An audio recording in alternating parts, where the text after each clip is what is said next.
Esto es Comunicación 5.0. Ante el tsunami desinformativo, razón abierta y sentido crítico en la comunicación.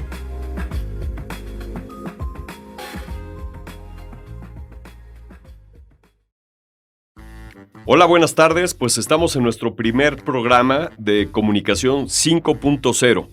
Este programa lo que va a buscar es, a través de diversos contenidos, sobre todo entrevistas, reflexiones, es que nuestra audiencia entienda y conozca la relevancia de la comunicación en el mundo actual. Porque la comunicación es una gran palanca, una gran herramienta, de hecho es la herramienta para que se puedan resolver muchos de los problemas que hoy tenemos, ¿no? Gran parte de lo que hoy tenemos es el uso que se le da a la comunicación, y como comunicadores, como comunicólogos, tenemos que ser responsables. Entonces, Comunicación 5.0 es para la gente que nos dedicamos a la comunicación y que sea un espacio para la reflexión, para encontrar las mejores prácticas y pues para discutir lo que se tenga que discutir en este sentido. Y nada me hace más contento que tener este primer programa de invitado al doctor Rogelio del Prado Flores. Rogelio es doctor en filosofía, tiene maestría en filosofía y estudió la licenciatura en filosofía. Entonces tenemos un gran filósofo que en su camino ha decidido también inclinarse hacia la comunicación, y ahora nos va a explicar por qué. Rogelio es integrante del Sistema Nacional de Investigadores en el CONACYT con nivel 2, es profesor investigador de tiempo completo de la Universidad de Anáhuac, México, e integrante del Centro de Comunicación para la Comunicación Aplicada, CICA, y parte también del cuerpo de investigadores del Human and Non-Human Communication Lab, también de la Facultad de Comunicación de la Universidad de Anáhuac. Rogelio, bienvenido, qué gusto que estés aquí. Qué gusto, Josu. Muchas gracias por la invitación. Es un honor estar contigo compartiendo estos micrófonos en este primer programa de Comunicación 5.0. Muy bien. Oye, Rogelio, y pues el hecho de que estés aquí es porque te quiero hacer una pregunta que me tiene inquieto prácticamente desde que entré a la facultad y te conocí hace un poco más de 2 años. ¿Por qué un filósofo decide explorar con el ángulo de la filosofía la comunicación? Bueno, hay una cuestión existencial. El lenguaje, hablar en público, siempre fue algo que me angustiaba mucho, me atemorizaba desde niño. Decidí entrar a la filosofía porque era una zona en la que me mantenía en silencio, en la que reflexionaba conmigo mismo, y dentro de la filosofía conocí a un pensador que se llama Martin Heidegger, que habló del lenguaje del ser humano como el Dasein, como el pastor del ser, y el lenguaje es esa poesía que nos permite acercarnos al ser. Entonces me quedé muy clavado con preguntarme la relación entre el ser y el lenguaje, el ser y la palabra. ¿Qué soy a partir del lenguaje y qué puedo pensarme a mí mismo desde el lenguaje, desde la comunicación? ¿Cómo pensar al mundo desde el lenguaje? Y luego tuve la fortuna de estar cerca del padre Cipriano, en acompañarlo en la investigación sobre el concepto de participación en Karol Wojtyla. Y para mí fue un gran hallazgo ver que el concepto de participación me permitía encontrar la pieza que me hacía falta. Porque en el lenguaje participo, no en mi visión individualista y ególatra que yo tenía con la realidad, sino participando con el otro.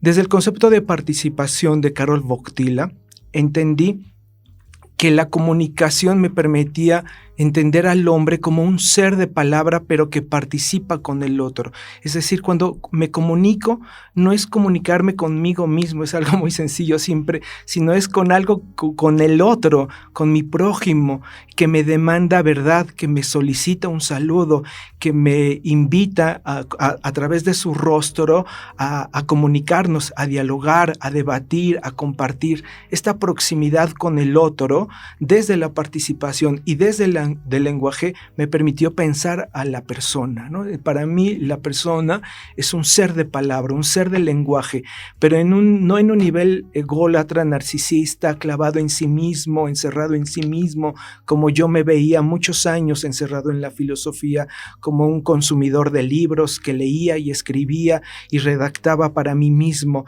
y quizás alguien en un futuro me iba a leer.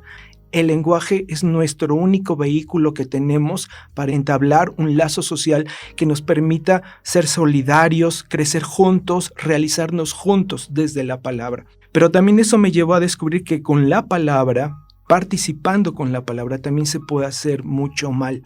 Digamos que el principal mal, el mal terrorífico, puede ser venir desde el lenguaje, desde la comunicación. Entonces, la comunicación es un medio, pero puede estar llevándonos hacia la solidaridad, pero también nos puede llevar hacia escenarios de guerra, escenarios de destrucción, de indiferencia.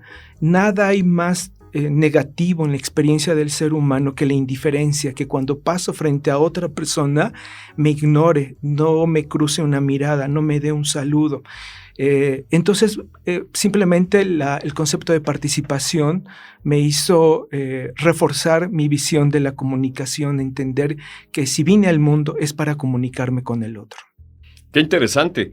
Entonces tienes un viaje en donde te acercas a la filosofía desde un estado de reflexión, de interiorizar, y a través de diferentes contactos que tuviste, ¿no? Con Heidegger, dijiste. Sí, correcto. Con Heidegger, y después con todo el personalismo, digamos, de Karol Wojtyla, a través del proyecto que hiciste con el padre Cipriano, rector de la Anáhuac, te diste cuenta que la comunicación es en función del otro. Exacto. Y acabas de comentar también algo que es brutal. O sea, la palabra crea, pero también destruye. Mucho.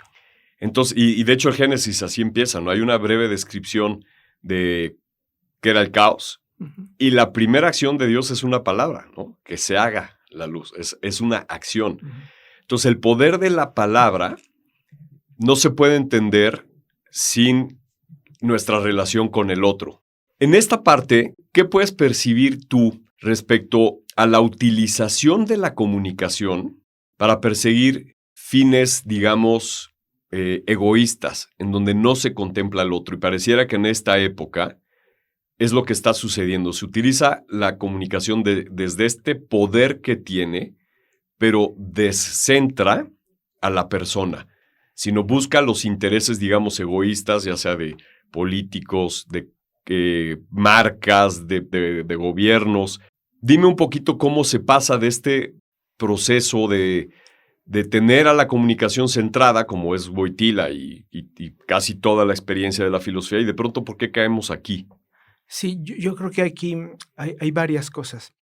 Primero, la comunicación nos revela al ser del hombre, el ser de palabra. El hombre es un ser de palabra que viene a comunicarse con el otro. Qué bueno que citas el Génesis, porque justamente, ¿no? También San Juan está, ¿no? Y el Verbo se hizo carne y habitó entre nosotros. Entonces es una posición teológica, metafísica, pero profundamente existencial, profundamente ligada a la experiencia del hombre, porque si revisamos en nuestra interioridad, en nuestra experiencia, cuando tengo las condiciones de posibilidad de manifestar mi experiencia, mi punto de vista, puedo estar equivocado o no, pero cuando hay las condiciones para que yo pueda hablar y expresar mis reflexiones, mi existencia cambia. Muy diferente es cuando no encuentro las posibilidades por un régimen de dictadura, de demasiada autoridad, que quizás a veces las familias pueden ser construidas así, o los grupos sociales, o diferentes convivencias en el mundo social que nos llevan a cohibirnos, a no hablar, que era un poco mi experiencia, ¿no? Y luego viene la parte instrumental de la comunicación. Esto, pues, Aristóteles en su libro La Retórica veía que el lenguaje, la comunicación, es un medio para hacer cosas, ¿no? A través de la comunicación, de la retórica, puedo persuadir al otro para poder tener una empresa conjunta. Y de hecho se invita a la filosofía antigua, Platón, Aristóteles, a que a través del lenguaje, de la comunicación, de la dialéctica, del debate, una persona aprenda a ser político, por ejemplo, o a ser líder o a dirigir a un grupo. Pero va a partir de aprender este ejercicio dialéctico, de escuchar al otro y de encontrar de manera conjunta la verdad. Pero nos acercamos aún después de las revoluciones industriales. Bueno, aquí también aclarar mucho que un gran pensador del lenguaje, San Agustín, también trajo esta cuestión de relacionarse, de comunicarse con Dios como la experiencia más sublime de la persona, ¿no? Tan cerca y tan lejos de mí, ¿no? Expresa San Agustín a Dios en las confesiones. Pero llega, yo creo que después de las revoluciones industriales, primera, segunda y tercera, que el objetivo es crear riqueza a través de la tecnología, de diferentes mecanismos, de diferentes dispositivos. Pero no es fácil convencer a la otra persona para que entre a la dinámica del trabajo. El trabajo es algo que desgasta, consume, y muchas veces el salario no es justo. Entonces yo creo que se empezó poco a poco a utilizar la persuasión como una manera de obligar al otro a hacer determinados fines. Y luego, por otro lado, también hay un autor, Habermas, que habla sobre la historia del periodismo, la historia de la opinión pública. Y Habermas en esta historia analiza cómo la aristocracia del siglo XVIII se reunía en cafés, lo que podríamos llamar cafés, en casas de intelectuales, para debatir, para confrontar ideas y generar opinión pública. Y analiza cómo esos grupos de aristocracia, intelectuales, tuvieron las condiciones de posibilidad de publicar en los periódicos de aquellos tiempos su punto de vista. Yo creo que la prensa ahí olvidó incluir la opinión de gente que no era culta o que no pertenecía a esos círculos de aristocracia. Entonces se fue dibujando una relación entre intelectuales y periodismo. Y entonces se fue creando una opinión pública relacionada pues con los intereses, con el deseo de emprender, con la fábrica. Y bueno, pues yo creo que después diferentes sistemas económicos pues nos han llevado. Hay un autor, Baudrillard, que dice que nuestro sistema de comunicación se parece un poco al sistema del capitalismo financiero, ¿no? Donde lo que se busca es la especulación, infundir miedo, buscar la seguridad. Entonces se ha perdido esa parte de experiencia en el habla, en el escuchar al otro. Se ve, digamos que la comunicación como medio, el lenguaje como medio para llegar a la verdad, ha estado como muy vulnerable a los diferentes vaivenes del contexto social, económico, cultural. Y entonces creo que nos toca a nosotros que estamos en la Facultad de Comunicación regresar a las bases existenciales de la comunicación, de la persona, porque siempre va a estar la comunicación como el elemento principal para manipular al otro, o para convencerlo, o para persuadirlo. Digamos que una de las guerras invisibles es por quién se hace de la palabra, quién tiene derecho a hablar. Una de las guerras invisibles que tenemos en los últimos 2 siglos es quién tiene derecho a hablar y quién debe permanecer callado, obediente y opinar lo menos posible. Me vinieron un millón de ideas mientras te escuchaba, pero ahora que hablas de esto, de quién puede o no debe tener voz, ¿no es algo de todas las épocas y de todos los sistemas sociales que han existido, digamos, desde las tribus nómadas? Esta como imposición de la voz, a lo mejor con un fin de orden y de estructura y de crecimiento, pero también como de sometimiento. Sí, ciertamente, tienes toda la razón, Joshua. Hay un filósofo, Peter Sloterdijk, que habla de las hordas primitivas. Estas hordas, el Homo sapiens, 200 200,000 años antes de las primeras comunidades en Atenas, en Grecia, en Mesopotamia. Estas hordas primitivas encontraron algo muy importante en relación al poder y la comunicación. Ellos entendieron que había que obedecer la voz, los mensajes, quizás no había un lenguaje articulado, los sonidos de las mujeres embarazadas, porque ellas tenían sensibilidad sobre la vida y sobre los riesgos y la muerte. Entonces, la comunicación, si lo vemos en un sentido de sobrevivencia, como lo tenían las hordas primitivas, había que hacerle caso a las mujeres, a las mamás, sobre todo a las mamás que amamantaban, porque ellas sabían que el bien de la comunidad dependía de dos estrategias: o salir corriendo todos porque veían la amenaza de otra horda primitiva, o porque no había condiciones de encontrar alimento en esa tierra. Y entonces todo giraba en torno a la voz de la madre.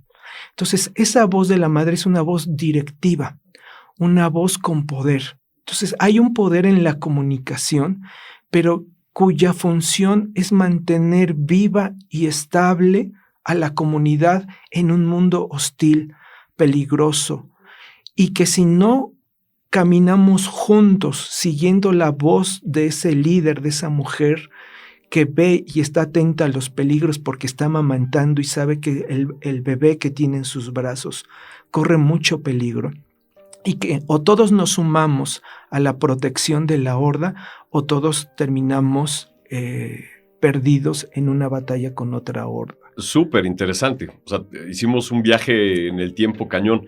Para nuestra siguiente conversación, o la siguiente pregunta, vamos a ver, quizá en este sentido, lo que dice Yuval Harari en Sapiens, ¿no? Para ver cómo habla que Homo sapiens, estructurándose a través del lenguaje, pudo hacer que se extinga, Neandertal, pero bueno.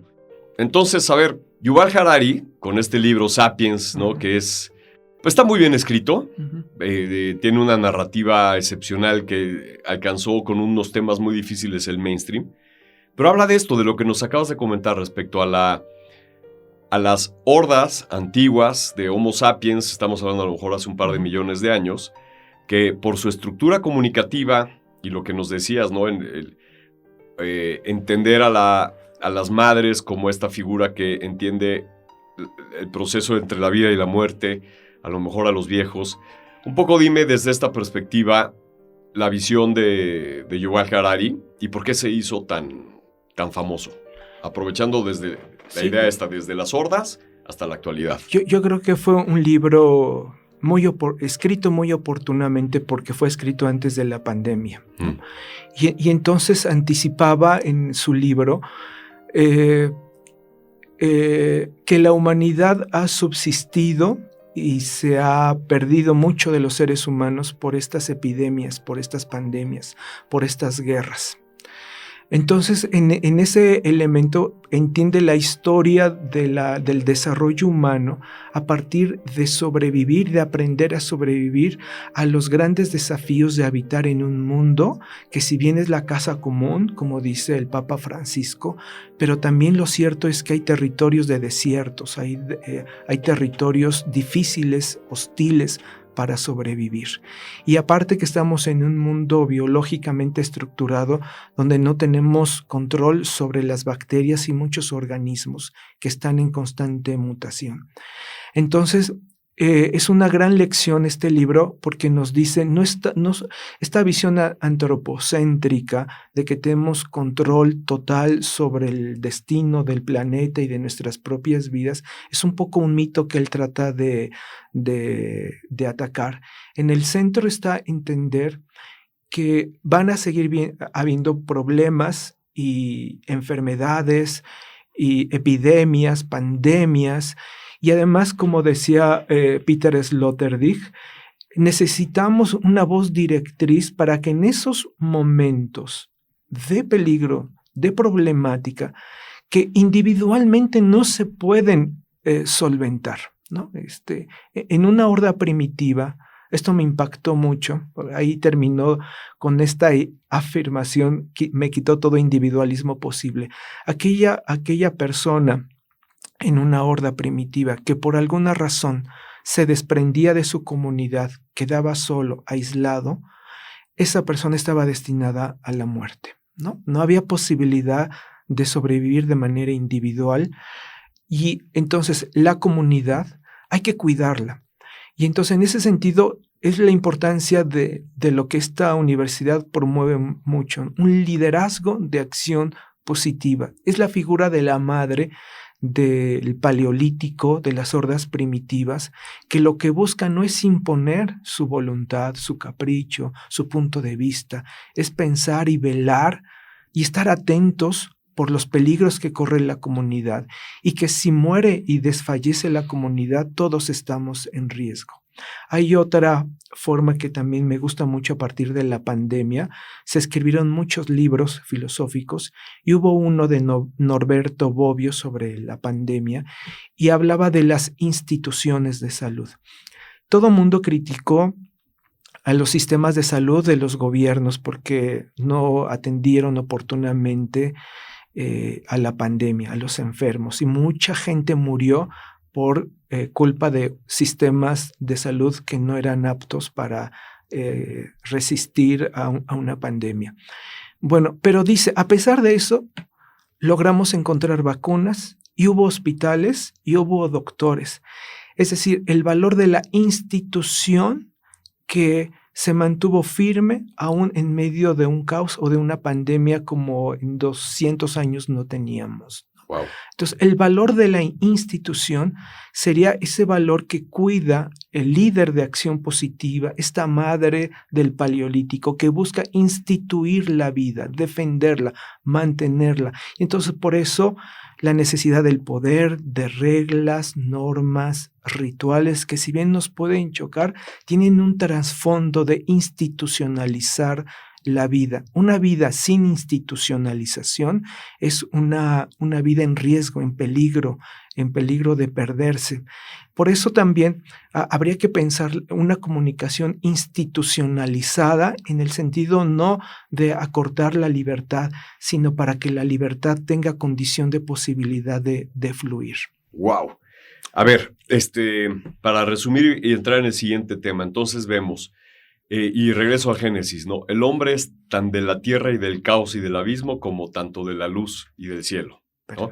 Y entonces eso nos hace que siempre estamos, pues, en alguna de las dos direcciones, o pasivos, ¿no? O tendemos nuestros potenciales y nos dirigimos hacia esa luz y nos vamos perfeccionando y, como dices, vamos haciendo comunidad, o nos quedamos amarrados al suelo con lo que esto significa, que es no crecimiento y estabilidad y no conocimiento y etcétera. Esto perfectamente bien entendido, digamos, desde su praxis en las comunidades, pero ahorita dijiste algo que creo que es el pie para nuestra siguiente conversación. Comentaste que el individuo que se queda fuera de su comunidad está destinado a la muerte, ¿no? Entonces, la comunidad / la familia son estos elementos integradores en donde existe un sentido de pertenencia y estas instituciones tienen pues estas reglas y estas formas que hacen que se contenga, ¿no? Y que, digamos, tenga esta dirección hacia arriba, por así llamarle, hacia esta como salir de la tierra y acercarse más a una iluminación en la parte católica, cristiana, hacia la santidad, ¿no? O de los budistas, como dicen, acercarse hacia el nirvana, no tener apegos o deshacerse de los apegos. Hoy, Rogelio, yo percibo, como lo comentaba hace un momento, que tanto los medios como otras instituciones, como las políticas, incluso universidades, e incluso hasta muchos por ignorancia, grupos sociales, buscan, queriendo o sin querer, romper estas estructuras fundamentales, las comunidades, romper la familia, romper las instituciones, ¿no? ¿Para qué? Para que el individuo se quede solo. Hoy existe un regreso a este mundo de mi verdad es mi verdad, tu verdad es mi verdad, es tu verdad. Yo digo, ¿qué poder o qué capacidad de negociación hay cuando lo que hoy se honra es el respeto, ¿no? Un respeto falso por tu verdad? ¿Cómo puede haber un diálogo si lo que prima es que tu verdad es tu verdad y mi verdad es mi verdad y entonces no hay una verdad absoluta? Pues entonces, ¿qué dialogamos? Y creo que hoy lo que estamos viviendo en parte de Israel, en la Franja de Gaza, Ucrania, con Trump y en los Estados Unidos o aquí en México, este año en donde votan 3.500 millones de personas, deciden el destino de muchas naciones. ¿Qué pasa con esas de, pues es tu verdad y la tengo que respetar, pero tú respeta mi verdad y no hay una verdad absoluta? No se rompe la comunidad y entonces no estamos destinados a una muerte quizá no física, no quiero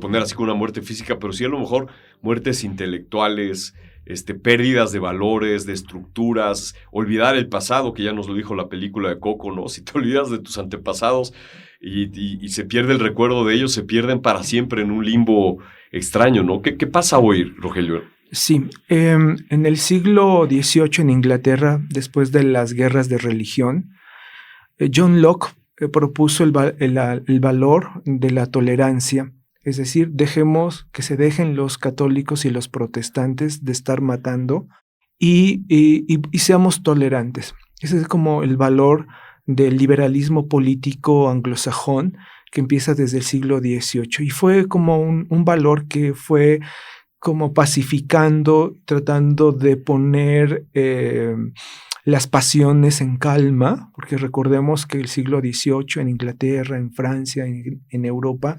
eran siglos muy, muy álgidos, de mucha efervescencia política. La gente estaba dispuesta a morir por sus creencias religiosas. Entonces, el valor de la tolerancia sirvió como para encontrar una base filosófica de buscar en el ámbito de lo político neutralidad. Y en el ámbito de lo privado se decía pues que cada quien dialogue con sus hijos y busquen la verdad. Entonces, el liberalismo político pacificó a las comunidades cristianas que peleaban, pero trajo esta distinción entre lo público y lo privado. En lo público, la tolerancia. ¿Por qué? Porque si no, nos vamos a matar entre nosotros. Y en lo privado, pues que cada padre, cada madre mande a sus hijos al colegio que quiera, quien lo instruya en la verdad, en sus creencias, etc. Y entonces somos herederos de ese sistema político, de esos dos, el siglo XVIII, siglo XIX, donde había efervescencia política justamente después de que el sistema medieval se vino abajo, entramos en un sistema feudal, en un sistema de la primera revolución industrial. Entonces ya no había esa institucionalización de la comunicación, de la verdad, en este caso la verdad de la iglesia. Entonces hoy nos encontramos con el mayor desafío de poner la tolerancia, pero solamente para no matarnos, para no hacernos daño. Hoy llevamos la tolerancia al extremo de decir, como mencionas, ¿no? Cada quien su verdad, como en mi pueblo dicen, cada quien sus cubas. Es esta idea de que no te molesto para que tú no me molestes a mí. Entonces yo creo que habría que encontrar, Habermas lo dice, la construcción de comunidades donde todos podamos tener las condiciones de dialogar, de reflexionar, de criticar.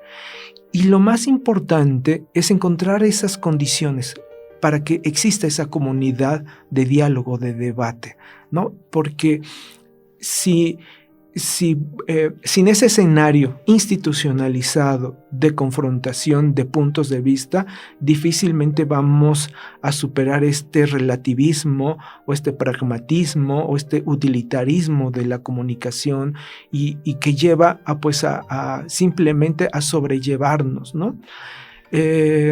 Es un tema muy complejo, ¿no? Es muy complejo porque los padres nos enfrentamos a tratar de empatizar con el punto de vista de nuestros hijos. Los hijos tratan de entender a sus padres, y parece que no hay puentes de comunicación. Creo que nuestro gran desafío es encontrar las bases, los principios, la institucionalización, incluso dentro de la familia, para que haya reglas para poder dialogar, debatir y tratar de encontrar un mínimo, aunque sea de acuerdo, compartido en lo que podamos coincidir, ¿no? Entonces, esto lo tenemos que hacer incluso en nuestras casas, en nuestros grupos, en la sociedad, sin lugar a dudas, ¿no? Es como el gran desafío. Sí, totalmente de acuerdo. Y además, creo yo, y dime si puedo estar equivocado, en nuestro foro más interno, como personas, somos absolutamente libres de utilizar nuestra comunicación. O sea, nadie nos puede privar de cuál es la conversación interna que tenemos, y eso es una libertad en la comunicación. Y luego entonces, si queremos construir puentes, si queremos regresar a construir estas comunidades, pues realmente somos libres. No estoy diciendo que sea fácil, porque hay muchas fuerzas apuntando en otros sentidos, pero sí existe esta como absoluta libertad de nuestra capacidad de nuestra comunicación propia, o sea, la individual. Sí, Karol Wojtyla, regresando al Papa Juan Pablo II en su libro Persona y Acción, en su estructura personalista maneja varias dimensiones de la persona. Una es la autodeterminación, el autogobierno y la autoposesión. Digamos que en el fuero interno, en la experiencia interior, la conciencia no me permite engañarme, ni me permite ser falso conmigo mismo. Puedo encontrar justificaciones a mi actuar equivocado. También es cierto que nos da miedo enfrentarnos a nuestra verdad, y a veces nos carecemos de esos momentos de reflexión, de autoanálisis. Pero una vez que entramos en esa dinámica de autoanálisis, de reflexión interior, es inevitable que la conciencia nos va a decir: la regaste, dañaste a una persona, o hiciste bien las cosas, te faltó decir esto. Pero ciertamente es duro, ¿no? No es fácil, porque la verdad también duele. Duele mucho existencialmente aceptar que uno dañó con sus palabras a otra persona, y reconocerlo y pedirle perdón por alguna palabra, por alguna ofensa, por lo que sea, ¿no? Yo coincido con el Papa en este punto de la autodeterminación como estructura de la persona, el autogobierno, y que la conciencia y esa experiencia de la conciencia en el fuero interno pues nos da la condición de la auténtica libertad, ¿no? Ahí es cuando más me revelo como un ser libre de palabra. Ok, está buenísimo, y yo creo que nos da pie para la siguiente serie de preguntas. Hablaste de conciencia, una conciencia como una brújula o un faro que aunque no lo queramos, ahí está, y como dijiste, nos da miedo enfrentarnos a ello muchas veces porque nos señala donde más nos equivocamos. Pero esta brújula, la conciencia, hoy genera una gran discusión en torno a la inteligencia artificial. ¿Será capaz de ser consciente? Y si es consciente, ¿qué pasa? Entonces hacemos todo este recorrido de la historia, de las diferentes corrientes filosóficas, de cómo afecta o no afecta a la comunidad y a la persona. Y ahora entremos en este territorio que es qué pasa con la inteligencia artificial y nuestra capacidad de entender si puede o no puede, o debemos o no debemos de darle el estado de un ser consciente. Como estábamos comentando, Rogelio, este tema de la inteligencia artificial, dame tus comentarios respecto desde la filosofía, cómo se ve, y después entender si es posible o no es posible que llegue a ser consciente. Yo sé que eso es un tema técnico, pero pues, ¿tú qué pasaría si sí? ¿Y qué carácter le deberíamos de dar? Yo comentaba antes de empezar, ¿no?, que yo me niego a darle las gracias, pues porque no es una persona. Y eso pudiera parecer un juego, pero también ahí hay mucho de fondo. Entonces, platícanos, ¿cómo ves tú todo el tema de la inteligencia artificial desde tu ángulo, doctor Rogelio? Es un tema que en lo personal me sorprende. lo veo como un acontecimiento para lo cual todavía no tenemos el aparato conceptual para dimensionar el alcance y los efectos que va a traer. Entonces estoy en ese proceso de asimilar, de entender, de utilizar la herramienta de inteligencia artificial para poder dimensionar. Lo que sí puedo decir por la experiencia que ya he tenido al utilizar estas herramientas es el efecto que produce en el sujeto. No creo que la inteligencia artificial llegue a tener el nivel de conciencia que nosotros tenemos, pero el efecto en la persona es justamente dialéctico, es decir, que nosotros le demos el estatuto de conciencia. Recuerdo la película de Her, este personaje que se enamora de un sistema operativo, un amor virtual, podríamos decir, hacia la tecnología, hacia los dispositivos. Entonces aquí lo que está en juego es el efecto dialéctico que tiene en nosotros, en el sujeto. Yo tengo la costumbre de apuntar mis sueños y se me ocurrió de la nada escribir mi sueño y decirle a la inteligencia artificial que lo interpretara desde diferentes ángulos teóricos, desde Freud, después desde Lacan y después de otros sistemas psicológicos. Uh-huh. Y me daba respuestas muy pertinentes, muy digamos, correctas para ayudarme a interpretar el sentido de mis sueños. Luego me encontré buscando eso de la relación dialéctica entre la inteligencia artificial y el efecto que puede causar en las personas, un artículo sobre que Amazon ya está haciendo experimentos justamente para, a través de la inteligencia artificial, ayudar a las personas al tratamiento del duelo, de la pérdida, de la melancolía por un ser querido. Es decir, está la opción de grabar la voz de un ser querido para que una vez fallecida esa persona pueda seguir dialogando con nosotros, ¿no? De manera virtual. Entonces, yo creo que en la comunicación hay como un tercer elemento que está en juego que es muy importante, que es el lazo social, la amistad, ¿no? El compañerismo que genero con la otra, con mi prójimo, con el que dialogo. Es como la forma en que estamos vinculados con el otro, que hay diferentes contextos, diferentes formas. Entonces se genera un vínculo, y puede ser un vínculo muy estrecho. De ahí nace el amor cuando es una amistad que va avanzando.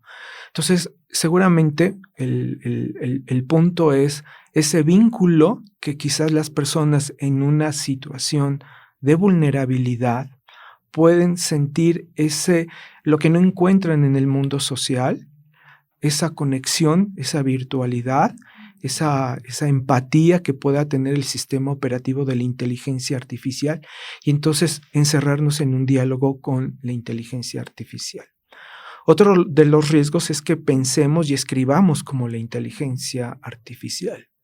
Nuestro pensamiento tiene equívocos, nuestra forma de hablar tiene fallas, a veces omitimos palabras, nombres, y porque buscamos la espontaneidad y la libertad en la palabra. Pero puede llegar un momento en que busquemos un pensamiento y una escritura tipo bullets como la inteligencia artificial.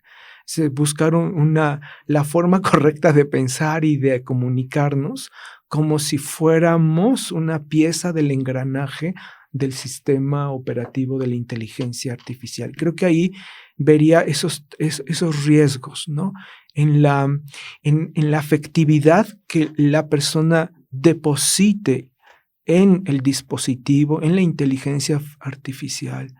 Escuchaba ayer en un programa de radio que solamente 48 horas, un estudio en Europa, uh-huh, podemos aguantar sin el dispositivo celular, ¿no? Casi la misma cantidad podemos sobrevivir sin agua y sin alimento, también sin el celular.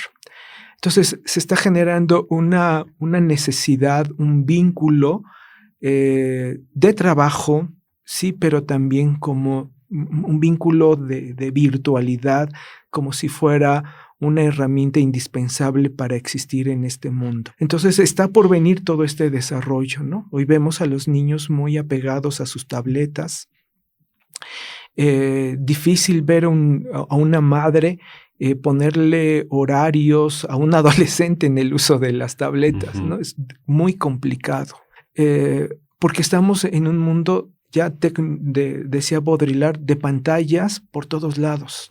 Entonces nuestro ecosistema también ya está formado por pantallas, por dispositivos y por una inteligencia artificial que está de manera transversal, de manera invisible, pues ya jugando un papel relevante en la construcción de la realidad de nuestro tiempo. Creo que nos faltan todavía categorías para pensar más los efectos de la inteligencia artificial. Totalmente de acuerdo. O sea, es algo que es muy divertido hablarlo en la sobremesa, pero no deja ser brutalmente ingenuo querérselo tomar en serio porque no hay de dónde agarrarse, ¿no? A ver, pero imaginémonos esto, Rogelio. Imagínate que en este contexto de pronto sale una entidad, un Facebook o un Google o cualquiera de estas empresas, y dice, ¿qué creen? Esta tecnología ya es consciente.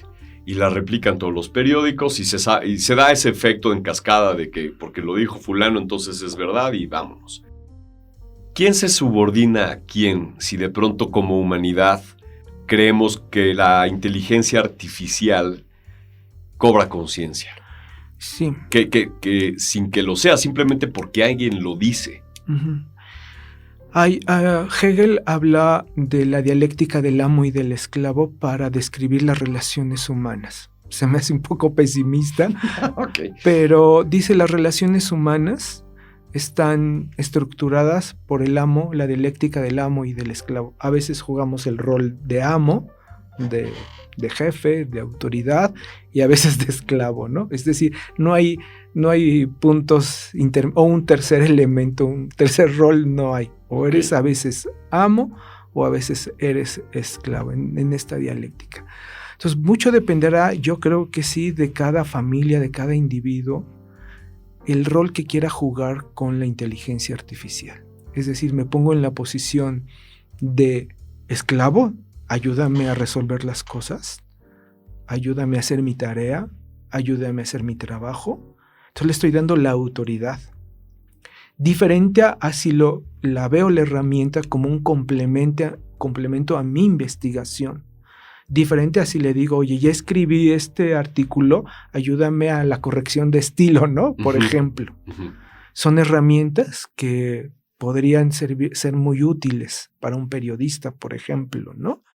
Tengo que redactar esta nota, escribo mi nota, pero ayúdame a corregir el estilo. Eso puede ayudar, pero lo tremendo desde mi punto de vista es que juguemos el rol pasivo del esclavo frente a las inteligencias artificiales. Entonces habría que empoderarnos frente a ellas en una posición subjetiva, de decir yo tengo el control sobre ti y te utilizo como herramienta para ayudarme en un trabajo quizás muy extenuante, ¿no? Súper interesante. Pues a ver, tratando de hacer como una recapitulación, lo vemos, la comunicación es esencial del ser humano y se da en función del otro. Esta comunicación bien llevada, digamos, en una dirección positiva, creativa, creadora, tiene que regular, o sea, genera comunidades y que son reguladas, ayuda a la construcción, honra, ¿no? En esta parte que hablamos de honrar a las madres, al pasado, etc. Pero también tiene un lado oscuro, la comunicación, cuando sobre todo se lleva a esta parte utilitarista, ¿no? En donde al otro lo deja de ver como un otro, sino lo ve como un objeto o como un medio. Y en esa parte utilitaria, pues como lo comentaste hace un momento, la comunicación puede ser una fuente de discordia, de discusiones, de guerras y hasta la propia muerte cuando alguien decide abandonar su comunidad o tiene que abandonar su comunidad y se podría confrontar a una muerte, en una muerte no solamente física, sino en otros sentidos. Y hoy en día, el rollo o el juego que tenemos respecto a la comunicación. Como responsables de la comunicación, comunicadores, comunicólogos, tendríamos que encontrar este camino que nos regrese, o más que nos regrese, sino que nos permita identificar dónde la comunicación crea comunidad, regula, ve al otro como persona, y donde no lo esté haciendo, pues señalarlo y de alguna manera buscar corregirlo, ¿no? Desde la perspectiva, como decías tú, de acción positiva.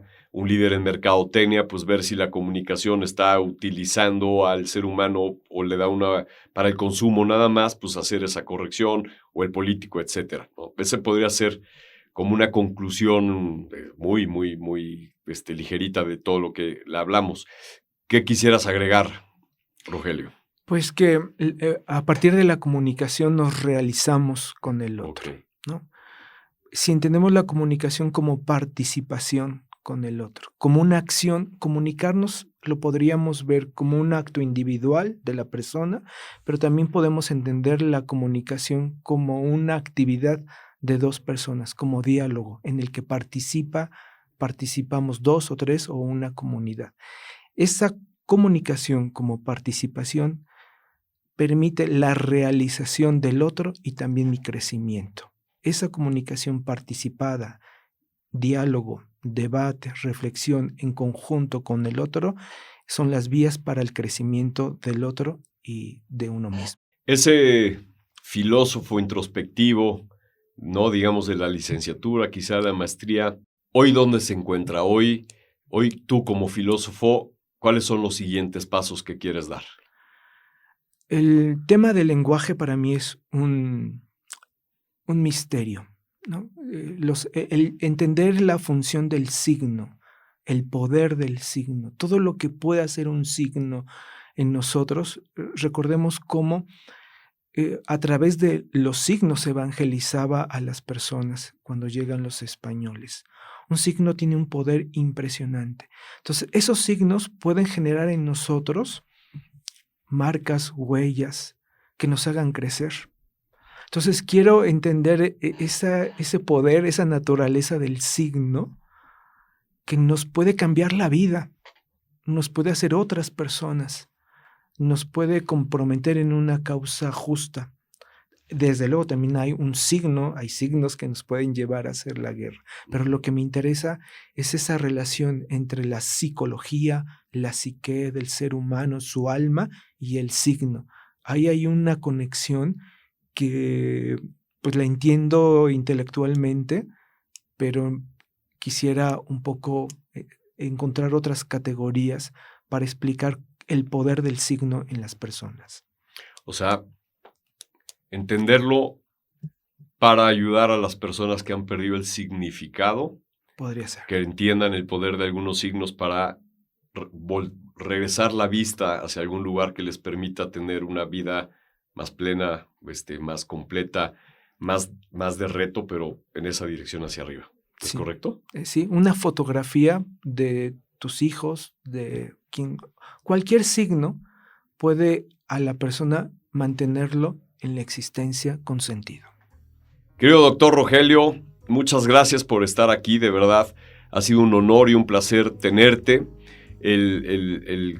Ahora sí que abusar de tu experiencia y que nos compartas este conocimiento nos deja con muchas dudas, pero también espero que por lo menos conmigo así fue y que con nuestra audiencia pues se queden con algunos signos que les ayuden a querer abrir nuevas puertas, querer mejorar en sus estructuras comunicativas para que en su territorio, ya sea profesional, familiar, personal, pues tengan estas ganas de explorar el por qué la comunicación y el personalismo no se deben de separar, sino al revés. Hoy más que nunca hay que tenerlos juntos y bien vistos para que pues colaboramos o contribuyamos a un mejor mundo. Entonces, gracias, Rogelio, de verdad. Gracias, Josu. Y pues bueno, este es el primer episodio del podcast Comunicación 5.0. Mi nombre es Josu Garritz, director de la Facultad de Comunicación en la Universidad de Anáhuac, México, y nos vemos en nuestro siguiente podcast. Gracias.